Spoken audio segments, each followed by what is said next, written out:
দিয়েছে, আমাদের কাছ থেকে প্রতি পয়েন্টে পয়েন্টে শুরু করে দেবো ইনশাআল্লাহ। আগামী দিনগুলোতে আমরা একটি সুন্দর রাষ্ট্র গ্রহণ করার জন্য খাতে কাঁধ মিলিয়ে আমরা বাংলাদেশকে একটি সুন্দর রাষ্ট্র গ্রহণ করবো ইনশাআল্লাহ। এই পর্যায়ে আপনাদের সামনে বক্তব্য রাখার জন্য আহ্বান জানাবো বাংলাদেশ জামাত ইসলামী চান্ডাং ভার্সিটি নামে সম্মানিত আমির আমাদের একান্ত শ্রদ্ধাভাজন দায়িত্বশীল প্রিয় ভাই হাসান আজাদ চৌধুরী। আউযু বিল্লাহি মিনাশ শাইতানির রাজীম। বিসমিল্লাহির রহমানির রহিম।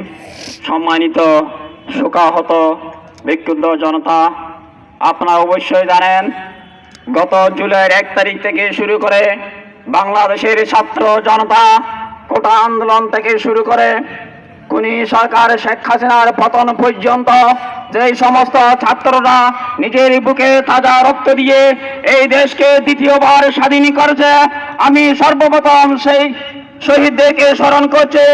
আমরা দোয়া করছি যারা আহত হয়েছে